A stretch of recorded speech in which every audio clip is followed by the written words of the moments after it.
Sheryl Swoopes believes that the Fever's good times are about to end and it is all Caitlin Clark's fault. Indiana Fever had an epic turnaround after drafting Caitlin Clark. They went from an even 2020 during the 2024 regular season and making their first playoff since 2016. Clark averaged 19.2 points, 5.7 rebounds, and a league-leading 8.4 assists per game, becoming the first true rookie to do so in league history.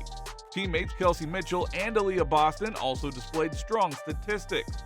In large part due to Caitlin, the Fever drew over 17,000 fans to home games in 2024, actually beating their men's counterpart, the Pacers. Short of winning the championship, this was essentially a perfect season for the Fever. However, according to Sheryl Swoopes, the good times might not last that long. Kelsey Mitchell was a big reason why the Fever were so amazing, and now they might be on the verge of losing her. And as far as Swoopes is concerned, it is all Caitlin's fault. Shocker. By the end of this video, you will see why Swoopes thinks the hype around Caitlin might drive Mitchell out of Indiana. The Fever season was a roller coaster, starting with a rough 3-10 start, which included losing their first 5 games. Despite the early setbacks, they fought back in August, going undefeated that month and extending their win streak into September. The late season push saw them barely clinch a playoff spot, only to be swept by the Connecticut Sun in the first round. Clark earned Rookie of the Year honors and more breaking accolades, though some, including Swoopes, appeared initially unconvinced of her impact. Along with Caitlin, Kelsey Mitchell shined. The duo of Mitchell and Clark scored 19.2 points per game. Mitchell's Fever legacy can only be compared to the greats in franchise history. Before this season, she held the highest single-season scoring average in team history at 16.8 points per game, outpacing her own efforts. The guard has played the third most games in Fever history, totaling 233, and leads the franchise in both field goals and three-pointers made per game. Mitchell ranks second in all-time points for the Fever with 3,923, trailing only team legend Tamika Catchings, who scored 7,380 over her career. She is also fourth in all-time assists with 649, highlighting her consistent playmaking and ability to dominate the ball and play off with Clark. Now, Mitchell and Clark seem to be meant for each other, but the good times might be coming to an end. 3-time WNBA MVP Sheryl Swoopes earned a reputation for being extremely critical of Caitlin Clark to, well, say the least. And fans have even dubbed her a hater.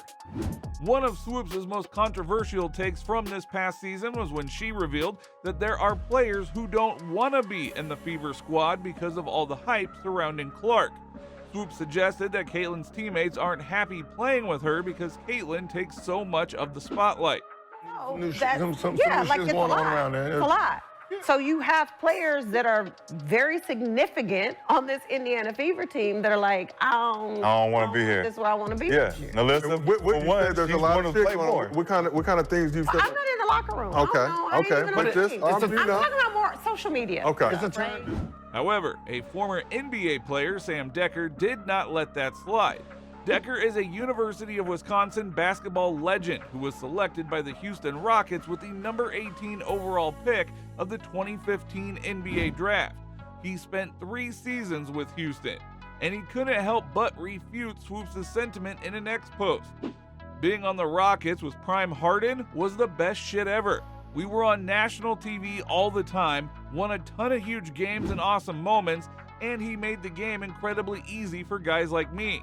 I don't believe for a second that the team dislikes it, Decker said in a reply to a video of Swoopes' Clark comments.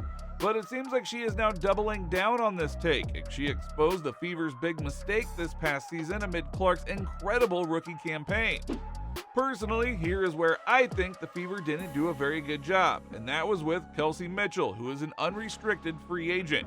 Because Kelsey Mitchell had a hell of a season this season, and I don't think she got the credit that she deserved. Sounds like she is putting down the seeds for Mitchell to leave the organization. Now, Mitchell is going to be an unrestricted free agent this offseason, which means that she can potentially walk away from the Fever if she wants to.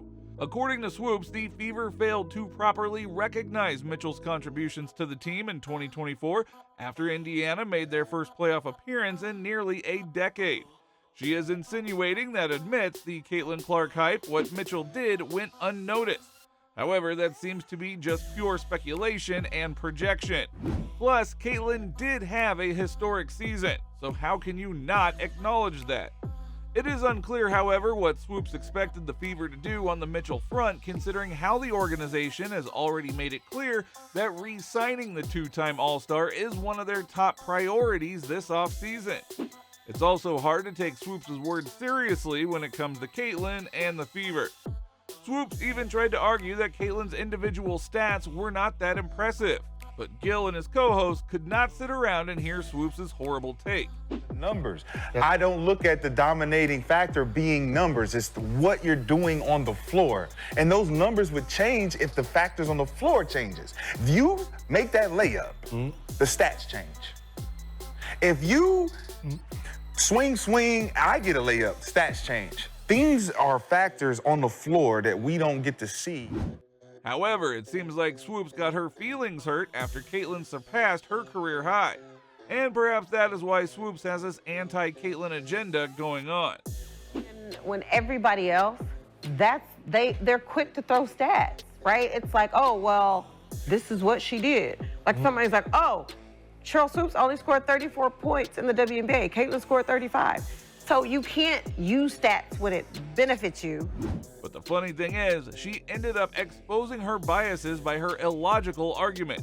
This led to some NBA players like DeJounte Murray openly laughing at Swoopes on social media.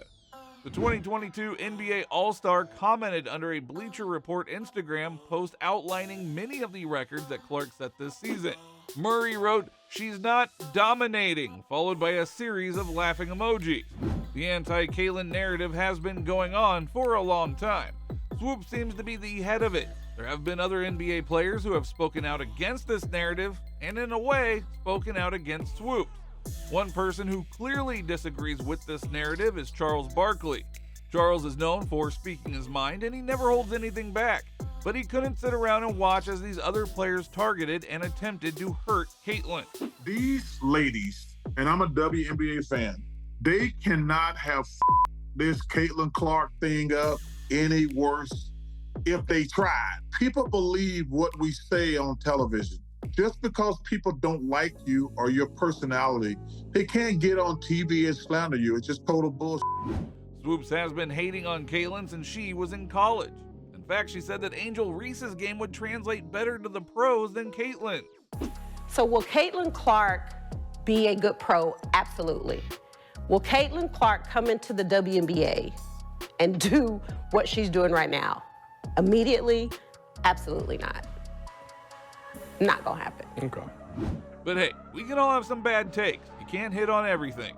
However, Swoopes also showed that she had an agenda against Caitlin early on because she claimed that Clark got her NCAA points record via shots in volume rather than quality, and that she needed more time to beat Kelsey Plum's score before she later apologized for uninformed thoughts. And then on top of that, she simply lied several times when she was trying to downplay Caitlin's achievements in college. So if Kelsey Plum set that record in 4 years, well, Caitlin should have broke that record in 4 years. But because there's a COVID year, and then there's another year, you know what I mean? So she's already had an extra year to break that record. So is it truly a broken record? What Swoopes is talking about here is the women's all-time scoring record that Caitlin set, and in doing so, broke Kelsey Plum's previous record. However, Caitlin actually broke the record in less than 4 years.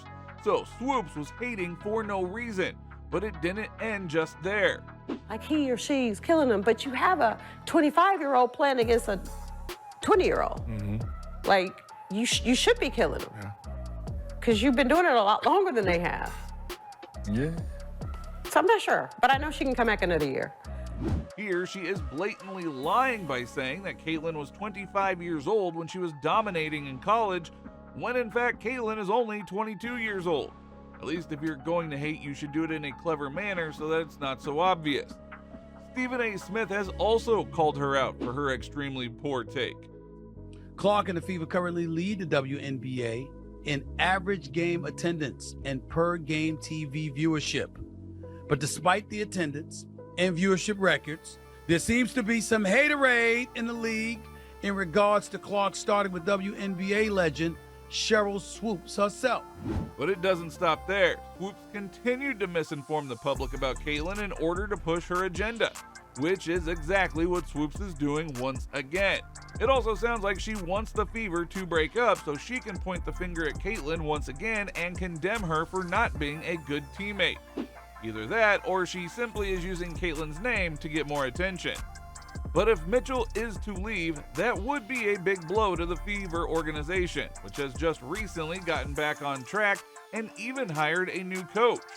However, if there is one player who can navigate through the chaos and come out on top, it is Caitlyn Clark. So, Fever fans have nothing to worry about as long as she is there steering the ship.